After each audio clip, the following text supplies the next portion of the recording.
I wouldn't be surprised at all if they're blackmailing him. You're talking about Democrats or Republicans. They just do not want those files to see the day of light. There's only one exception, and that's Israel. Israel stands out like a sore thumb.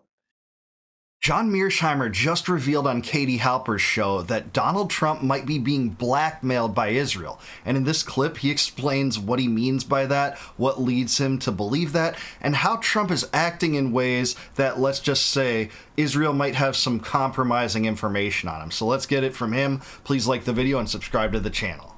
So what are your thoughts on the role of Epstein and the Epstein files and Epstein's history potentially in the U.S.'s treatment of Israel? When you look at Trump and his behavior towards Israel, and you look at his behavior before he became president, there's good reason to think that the Israelis have the goods on him, and that they've made it clear to him that if he gets tough on Israel, they'll reveal certain things. One also can hypothesize that given his very close relationship with Jeffrey Epstein, and the fact that Jeffrey Epstein recorded so much of his interactions with other people and those other people's interactions with young girls and with young women, that maybe there's something there. The problem is that we don't have the evidence, so you can't say for sure that Trump is being blackmailed. But there is enough circumstantial evidence that one has the sense, and I'm choosing my words carefully here, one has the sense that that may be the case.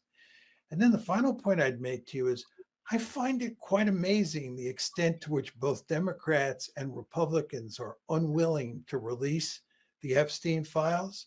You really wonder what's in there. I mean, they just do not, whether you're talking about Democrats or Republicans, they just do not want those files to see the day of light. Yeah, light of day, of course he means, but he's exactly right. Now, some will say, hey, the Democrats are voting to release the Epstein files now. Well, they're voting that way because that they know the Democratic majority Congress is in lockstep to vote against it, and they want to posture as looking into this and getting to the bottom of this. Of course, they didn't vote that way under Biden. Biden showed no interest in releasing these files, and a lot of people are saying on the Republican side, hey, why didn't the Democrats release this information if it implicated Trump in any way? They would have done that. Well, no, not if their side was implicated too. So I think Mearsheimer is right that the most plausible explanation here is that all sides of the Uniparty are implicated, whatever flavor we're talking about. And I think it goes farther than the political world. It goes into the legal world, the business world. We know Epstein had connections all over the place, and a lot of his cohorts were accused of that from victims, including Virginia Giuffre. So Giuffre, I think, is actually how you pronounce it. So yeah, I mean, whether or not he's being blackmailed, I don't have the proof of that, but he is acting in such an Israel first manner that it supplants all other Israel first presidents in many ways. What I can say is if he is being blackmailed, it's nothing recent because he did this all in his first term. He moved the U.S. Embassy to Jerusalem for the benefit of the Israelis that wanted to eliminate the possibility of a Palestinian state, signed the Abraham Accords, tore up the JCPOA, the Agreement of Normalization with Iran, and pardoned Jonathan Pollard's handler. So this has been going on a long time. And when you sort of come to understand what Epstein was doing, and we know what he was doing in general, we don't know the particulars regarding individuals like Bill Clinton or Donald Trump, but we don't know all the particulars. You begin to think that maybe the reason that Trump is fighting mightily to keep the Epstein files under wraps, and that the reason that the Biden administration never used the Epstein files on Donald Trump was because so many different people from both parties are implicated in what's in those files. It just, common sense tells you that that's at least a possibility, and maybe that that's likely. Yeah, I think it's a bipartisan cover-up, and that's the exact reason. That's the most plausible reason that's true. You know, there have been exceptions on both parties at various times that have wanted to dig further into this. I'll give credit where it's due. On the Democratic side, Ron Wyden has clamored to release wire transfers between Epstein and people of prominence that resulted in $1 billion, more than $1 billion of transfers that the U.S. Secretary of the Treasury is holding. The Treasury Department has access to this. Apparently, his staffers staffers and another senator's, Marsha Blackburn's staff, sifted through this. He looked at this and said this involved people of prominence. And he wanted the Senate to subpoena this and get access to it, but there's been no movement on that. On the Republican side, Marjorie Taylor Greene and Thomas Massie want answers, but this is being shut down by the establishment on both sides. Mike Johnson has dug his heels in over this cover-up, which Trump, remember, called a Democratic hoax. Absurdly so, even though the Democrats didn't choose this weapon in their repertoire against Trump. They chose the farcical Russiagate charges that were farcical. There's probably something with this one and not something with Russiagate, as we know. But when I watch Trump, and given what I know about Trump's history of behavior towards women, I wouldn't be surprised at all if they're blackmailing him. I heard you also mention something about the Democrats, because as you pointed out, Biden wasn't interested in releasing files either. It may be the case. I don't know about Biden. It's just hard to say. I mean, we know that the Israelis have a rich history of spying on people and using the information that they find to blackmail individuals.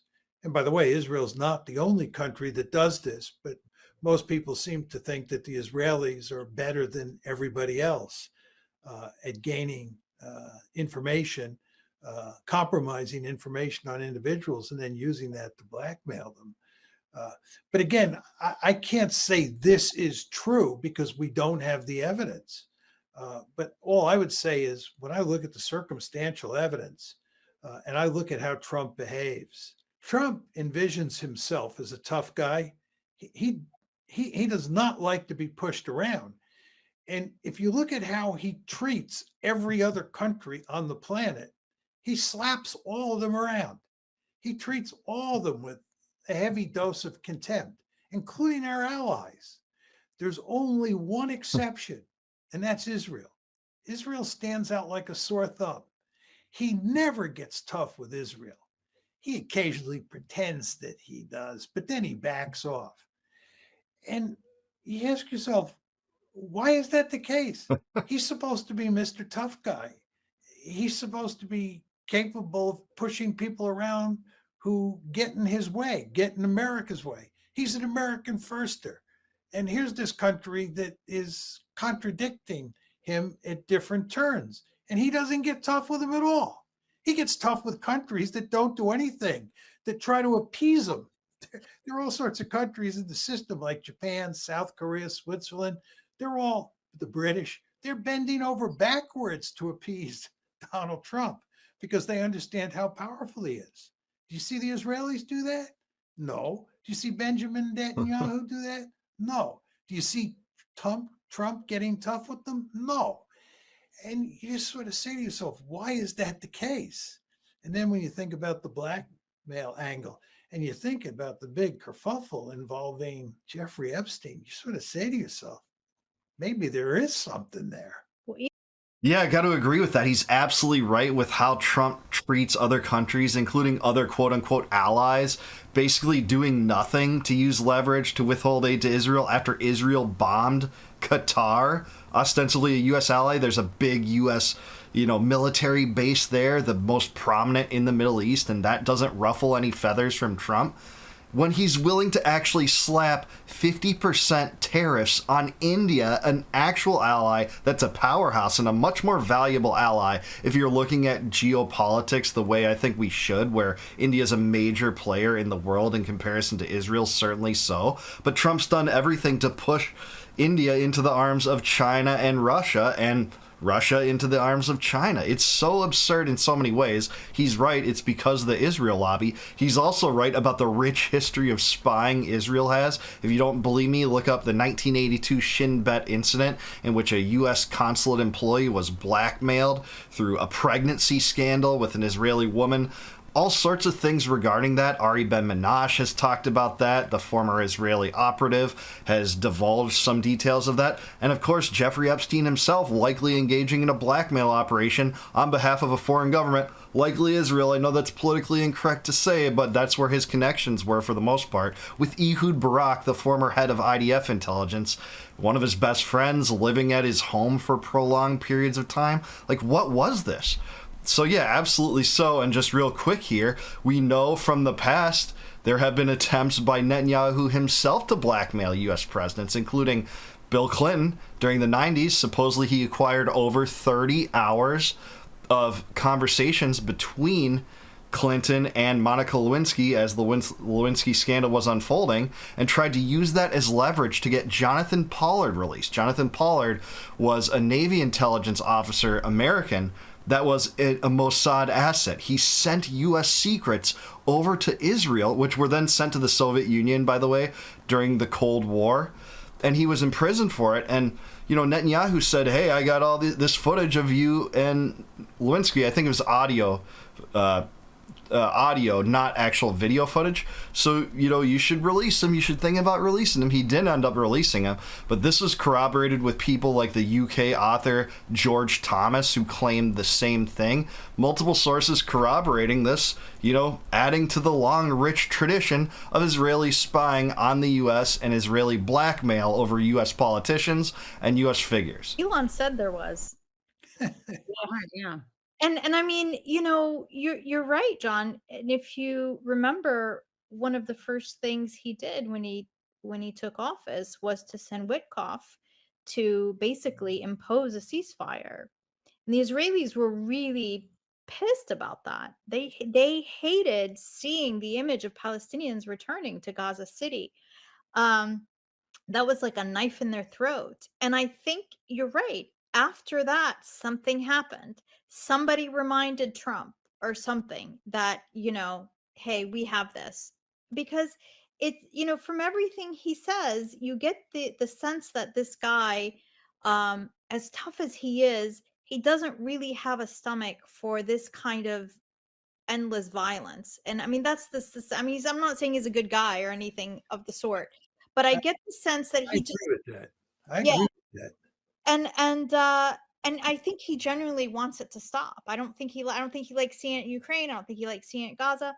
But Against Mexicans in the United States, I'll say that. But well, but I think that and because he wanted to be the, you know, the anti-war president, the right. guy, the president who ended the wars, these unpopular wars, right? It's about his ego, it's about his legacy. And I then think Nobel he Peace wanted to Prize, do which that. he deserves. But with Israel, he, despite all the leverage that the United States has, he's unable to do anything.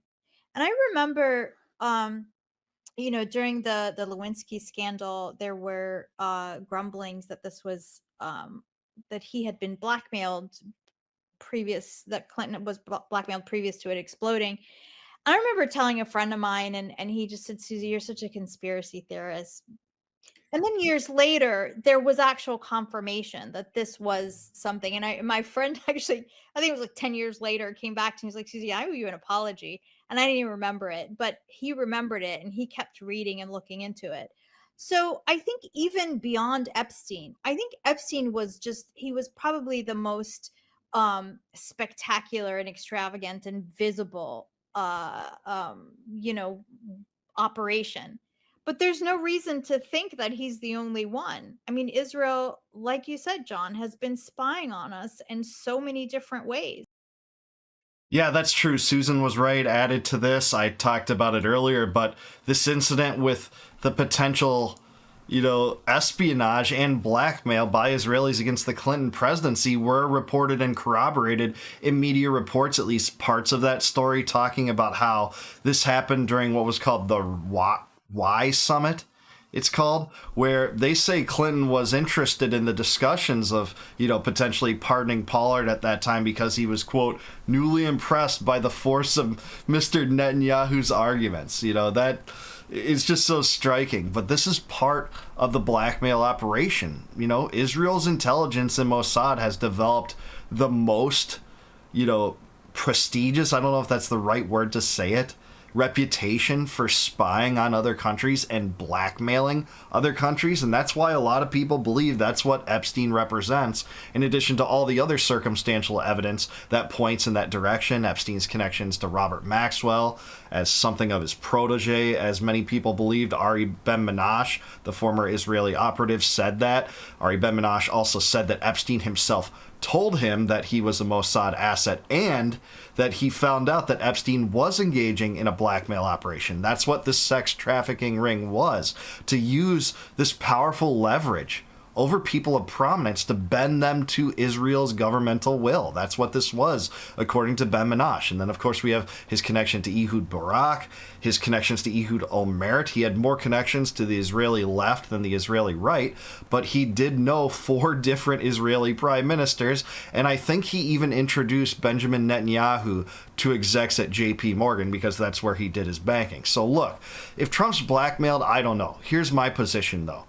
And this is, Whitney Webb has actually said this, is she said that I don't think it would take that much to blackmail Trump in the direction of Israel. And that might be true. It's hard to know, you know, given the beginnings of his turn seems to be toward Israel fiercely was in 2016. And maybe that happened in that direction. But what we know is that even in his first term, he was very beholden to the Israel lobby. Sheldon and Miriam Adelson were his biggest donors in 2016 and 2020. At one point in the 2016 primaries and debates, he said something like, well, I just want a neutral position in the Middle East. Like, that's the default non-interventionist view at times that he was purporting to hold at those times, and I think greatly so. It kind of destroyed the Bush dynasty and Jeb Bush contesting the presidential nomination for the Republican side. But at the same time, it seems like pressures mounted against him after that. And then I think it was in March of 2016, he came out and said, no, we have to, you know, stand by our ally in the Middle East. We have to stand by Israel. It's the greatest country ever in the Middle East.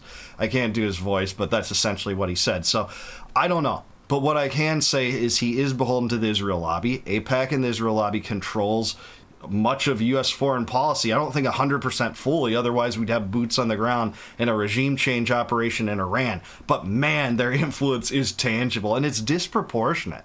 It's so disproportionate for the size of that country, and especially given the fact that the U.S. bankrolls that country. The U.S. has given Israel $32 billion since October 7th, and before October 7th, it was $4 billion per year. They're the biggest recipient of U.S. foreign policy ever, over $300 billion. Ukraine has crept up a little bit to something like $200 billion, but the fact remains. And it's just counterintuitive. It's an unholy political alliance. And whether or not Trump is being blackmailed, the U.S. just needs to sever this Israel first mentality, being joined at the hip innately with this murderous government. I hope the ceasefire lasts, but nothing tells me that it will, and nothing tells me that the U.S. won't be dragged back into war with Iran or whatever other neighbor Israel wants to depose at the time, just like they wanted to depose Syria and Libya and Iraq. More and more and more will come, and that's the bottom line. But I do want to hear from you. Do you think Mearsheimer is right? Is Trump being blackmailed by Israel? What do they have on it? Is it in regard to Epstein or something else? Let me know in comments down below. Please like this video, subscribe to the channel, subscribe to Katie Halper. She is awesome. I love Katie and her program. She's so great, has great guests. She's so heroic on the anti-war front, so I really want to commend her, point that out. And if you like this video and my commentary, please consider joining my channel as a member. If you click the join button below, you can help support my channel. That would mean the world to me. And in return for that, I'll give you access to all my videos before they go live to the general public on YouTube. And until I see you guys next time, no more war, no more debt, no more inflation, and no more empire. Peace out, guys. Catch you in the next one.